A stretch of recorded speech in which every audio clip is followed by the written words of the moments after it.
Kenalkan, nama saya Valencia Pangesti, NIM 1804348. Saya akan mempresentasikan analisis fundamental PT Gudang Garam Tbk dengan kode saham GGRM.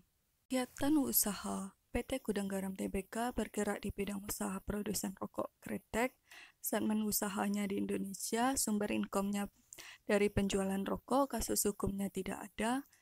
Kepemilikan sahamnya pertama dari Surya Duta Investama sebesar 69,29%, yang kedua Surya Mitra Kusuma 6,26%, dan masyarakat sebesar 24,45%. Revenue. Dilihat dari revenue, PT Gudang Garam selalu mengalami kenaikan yang konsisten. Dibandingkan antara 2019 kuartal 3 dengan 2020 kuartal 3 yang mengalami kenaikan sebesar 2,1%. Di mana di masa saat ini banyak segmen yang mengalami penurunan. Tetapi untuk Gudang Garam masih mencetak pendapatan yang naik walaupun tidak signifikan. Net profit. Dilihat dari net profit dari tahun 2014 sampai 2019, selalu konsisten mengalami kenaikan. Dan pada tahun 2019 yang mengalami kenaikan yang signifikan daripada tahun 2020. Apabila dibandingkan kuartal 3 antara 2019 dengan 2020, mengalami penurunan sebesar 22,2%. Penurunan ini disebabkan oleh harga cukai.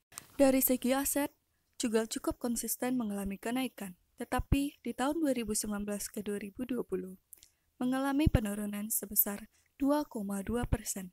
Penurunan ini masih bisa dikatakan cukup bagus. Hutang, di mana hutang juga mengalami penurunan sebesar 26,4%. Di masa pandemi ini, Gudang Garam dalam manajemennya cukup bagus dengan mengurangi dari segi hutangnya. Dilihat dari modal tahun 2014 sampai 2020, memang selalu konsisten mengalami kenaikan, dan pada tahun 2019 dan 2020 mengalami peningkatan sebesar 11,1%. Ini adalah sumari laporan keuangan dari tahun 2014 sampai 2020. Pertama, dilihat dari rasio keuangan pertama, yaitu dari net profit margin atau NPM. Di tahun 2020, net profit marginnya sebesar 6,71% dibandingkan dengan rata-rata NPM-nya. Ini mengalami penurunan yang sedikit untuk net profit margin dari PT Gudang Garam. Untuk IPS-nya menjadi 3.881 dan memang percetakan terbaik ada di tahun 2019 di mana mencetak 5.655 untuk IPS-nya. Untuk PER-nya menjadi 10.000,77 karena mengalami penurunan harga yang cukup signifikan dibandingkan dengan 2018 yang mengalami penurunan 1 kali lipat. Untuk book value-nya sebesar 29.417 dibandingkan dengan harga sekarang. Berarti memiliki PBV sebesar 1,42. Untuk DER-nya mengalami penurunan, dan ini sangat bagus, yaitu sebesar 0,36, dibandingkan dengan rata-ratanya di 0,5. Dan ini sangat bagus untuk segi hutangnya. Dari segi ROE-nya mengalami penurunan menjadi 13,19%, di mana rata-ratanya sekitar 16-20%. Untuk ROA-nya juga mengalami penurunan dari rata-ratanya di atas 10% menjadi 9,71%.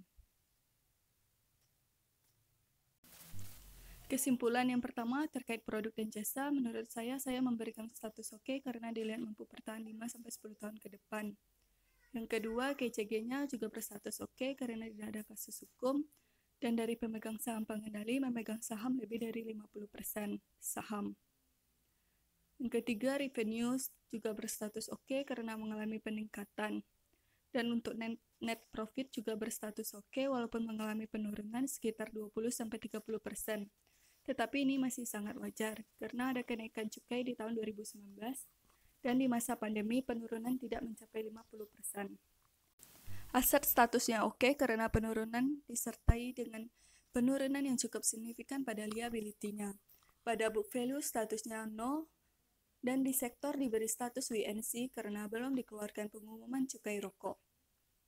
Untuk ROE-nya diberikan status oke karena masih 2 kali dari bunga deposito.